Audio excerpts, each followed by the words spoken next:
Merci de bien vouloir éteindre le téléphone portable ou de les mettre en état de veille. Vous allez assister aujourd'hui à la cérémonie commémorative de la libération des Sables d'Olonne, organisée par Histoire, Mémoire, Passion, avec le concours de la Ville des Sables et la participation du comité d'entente patriotique sablé.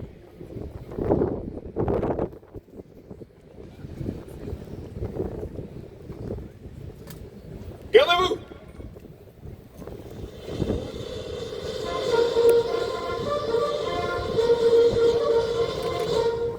Drapeau au sautoir.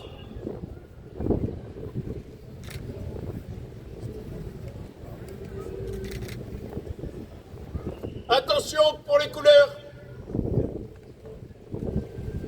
Envoyez.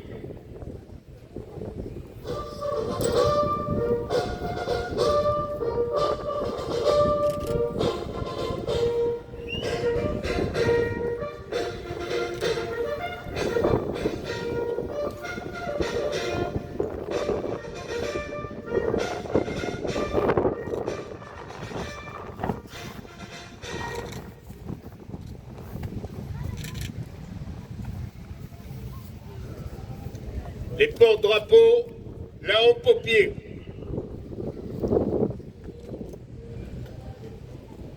Repos.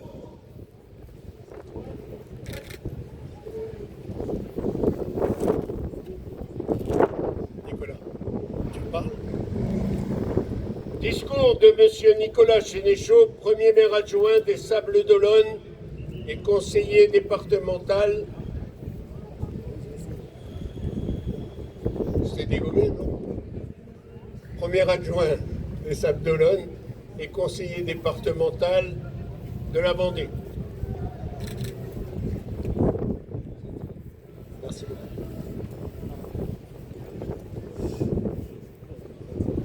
Madame la sénatrice, ma chère Annick, monsieur le député maire honoraire, mon cher Louis, monsieur le colonel Lutier, délégué militaire départemental, mesdames, messieurs les élus, mesdames, messieurs les présidents d'associations patriotiques, messieurs les porte-drapeaux, mesdames, messieurs membres des associations de reconstitution historique, je remercie chaleureusement Dominique Guibert qui m'a accueilli, président d'Histoire, Mémoire et Passion 85, et Christophe Cotu, président de l'association sablaise de reconstitution historique et désormais président du comité d'entente patriotique Sablais. Mesdames et messieurs, chers amis, aujourd'hui nous nous rassemblons pour commémorer le 81e anniversaire de la libération des Sables d'Olonne. 50 mois d'occupation, 50 mois de privation, 50 mois de blessures, 50 mois de fractures. Aujourd'hui, nous rendons hommage à nos héros, porteurs éternels des valeurs qui nous sont chères. Nous rendons hommage aux soldats en uniforme, aux soldats de la résistance civile, aux grandes opérations comme au murmure décisif. Nous rendons hommage au sacrifice ultime, le prix de leur vie. Nous célébrons l'héritage de la liberté, la joie d'une cité libérée, mêlant les larmes du souvenir douloureux aux larmes de l'espoir. Alors tout d'abord, se remémorer pour honorer. Le 28 août 1944, je parle sous le contrôle avisé de Liédon, les Sables d'Olonne est la première ville vendéenne libérée du joug de l'ennemi. Rapidement, les maisons et édifices publics sont pavoisés aux couleurs de la France. Les FFI s'installent, les maquisards de la Roche-sur-Yon rappliquent. Les Sables d'Olonne, à peine libérés, doit consolider sa victoire. Certaines ou certains d'entre vous pourraient penser que tout cela était facile, que la guerre était normande dans les Ardennes, mais pas vendéenne. Si les combats majeurs se sont effectivement tenus loin de nos villes et villages, la guerre, elle, était bien présente. Même après la libération, il faut repousser les Allemands. Ils n'ont pas abdiqué. Leur convoi sillonne la Vendée. Le 30 août, la poste de Grosbereuil donne l'alerte. Ils reviennent par la porte du château d'Olonne.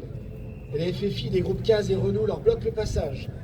La bataille des portes a débuté et je vais prendre un instant pour vous la raconter. Ce convoi arrivait de Saint-Gervais et devait rejoindre La Rochelle. Les FFI engagent l'ennemi, immobilisant tout de suite un premier canon, le deuxième, chargé d'obus, est incendié et finit par exploser. Les munitions commencent à manquer, mais les renforts arrivent et contournent l'ennemi. Le reste du convoi est finalement détruit. Les soldats survivants capturés et amenés à l'abbaye Sainte-Croix. Le lendemain, 31 août, c'est par la porte de Talmont que l'ennemi tente de pénétrer, près de la ferme du Pas du Bois.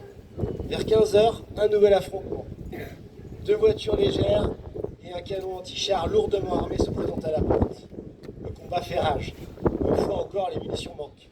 Mais le courage, lui, est au rendez-vous. 1 heure de combat féroce force les Allemands à la capitulation. Le 10 septembre, le drapeau tricolore flotte sur la caserne Maché, qui n'est autre que l'abbaye Sainte-Croix. Le drapeau français trône à nouveau sur notre cité maritime, éprouvée, meurtrie, mais libérée. Le combat laisse place à la fête. Les sables, Olonne, le château, tous organisent leurs célébrations, défilent, fleurissent leurs monuments aux morts. On célèbre les nôtres, on remercie nos alliés, notamment les marins britanniques. Les drapeaux tricolores sont partout, agités par la joie d'un peuple libre. Ce drapeau est notre histoire, nos cicatrices, nos victoires, notre espoir. La France des luttes et des espérances. La France de la résistance, la France de la liberté.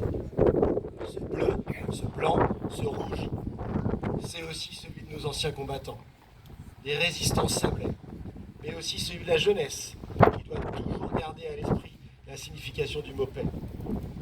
Mesdames et messieurs, 81 ans nous séparent de la libération de la ville des Sables-d'Olonne.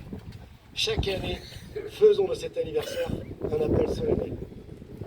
Honorons nos héros, respectons leurs sacrifices, mesurons le prix de la paix, de la liberté que nous aimons tant. Faisons la fête entre jeunes et moins jeunes, entre Sablés et visiteurs, parce que nous partageons tous cet héritage commun. Aujourd'hui, la libération de la ville des Sables-d'Olonne représente un héritage précieux pour les futures générations. Ce sera l'objet de la seconde partie de mon discours. Se souvenir pour transmettre. 81 ans après la libération, notre devoir ne s'arrête pas au souvenir. Au-delà des cérémonies et des hommages, il s'agit de transmettre un héritage essentiel. Celui de la liberté conquise, celui du courage face à l'oppression, celui de la fraternité qui unit une nation dans l'épreuve.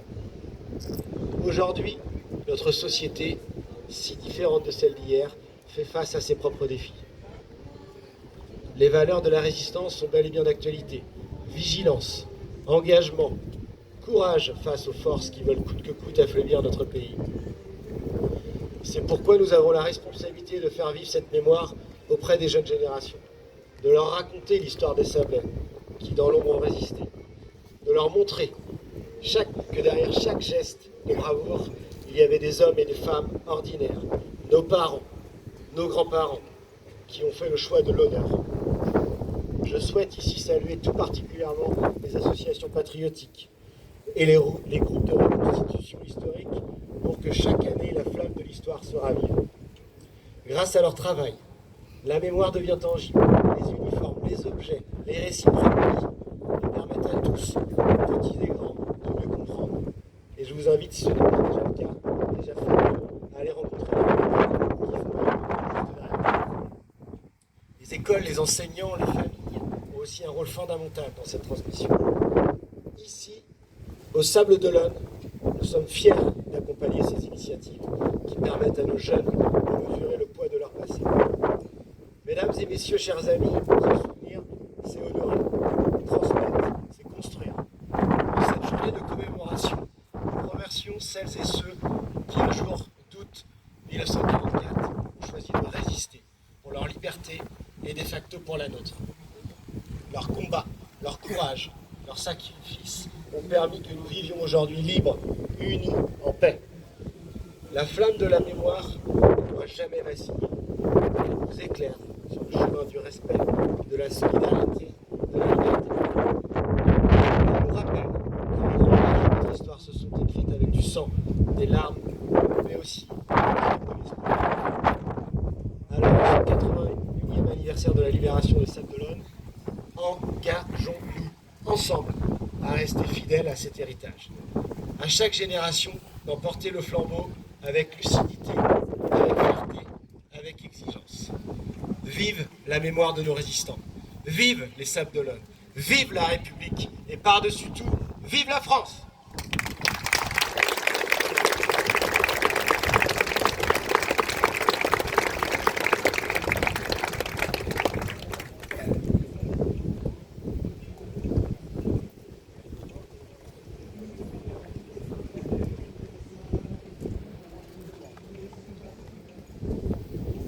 Discours de M. Dominique Guibert, président de l'HMP.